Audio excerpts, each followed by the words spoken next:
Акыркы 3-4 күндөн бери мен ошол элди аралап жүрөм да. Жөнөкөй элдердин арасында жүрөм. Чоң Алайда болдум, Ошто, Өзгөндө болдум, Жалал Абадта болдум, жана Балыкчыда болуп келдим, жана башка жерлерде. Ошентип бир 4-5 күндөн бери элди тыкыр айланып, элдин арасындагы элдин оюн, тилегин билип карап келе жатам да.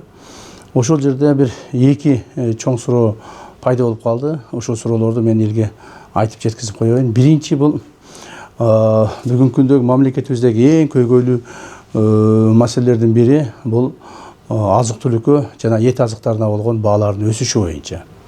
Бул боюнча мамлекетибизде, өкмөтүбүздө тиешелүү чаралар көрүлгөн.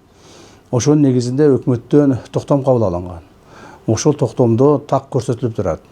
Эт азыктарынын жана тамак аш азыктарынын бааларынын көтөрүлбөшү боюнча.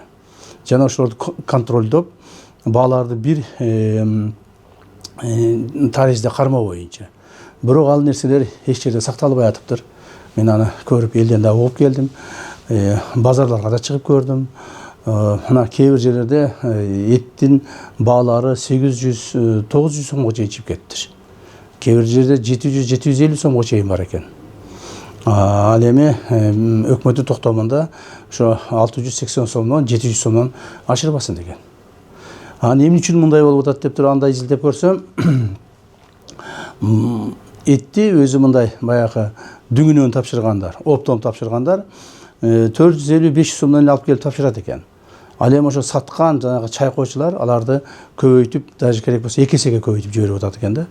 Ошондуктан биз ушул нерселерди, бааларды контролдошубуз керек. 450 сомдон алып келип сатса, 500 сомдон алып келип сатса, 550 сомдон сатса болот. 1 килограмм этке 50 сом кошсо болот. Ашып кетсе 100 сом кош 1 килограмм этке. Ошондо 600 сомдон сатса болот.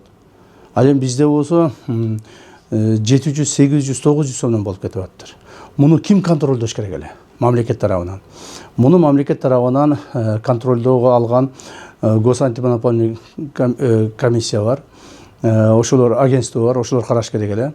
Жергиликтүү бийлик органдары караш керек эле. Акимдер, мэрлер, губернаторлор, эскиче айтканда губернаторлор, мына ошолорду тыкыр көзөмөлдөп, жана ошону өкмөттүн токтомун ишке ашырыш керек эле. Бирок бүгүнкү күндө жергиликтүү бийлик органдары такыр карабай койгон. Алар өздөрүнүн жумуштарын аткарбастан бул нерсеге кайдыгерлик кылышкан. Ушул боюнча жергиликтүү бийлик органдарынын башчыларына мен кайрылып кетер элем, жана айтып кетер элем.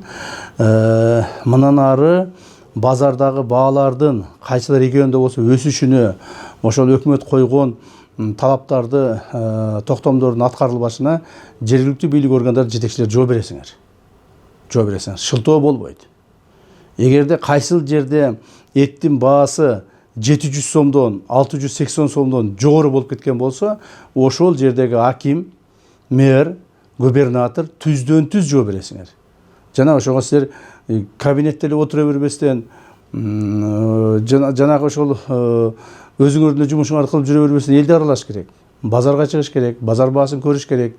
Ошол күндө ошол жерге өзүңөрдүн адамдарды коюш керек. Жана ошолордон маалыматтарды алып туруш керек. А силер болсо аны жасабай атасыңар. Ошондуктан бул боюнча мен силерге каттуу эскертүү берип коеюн.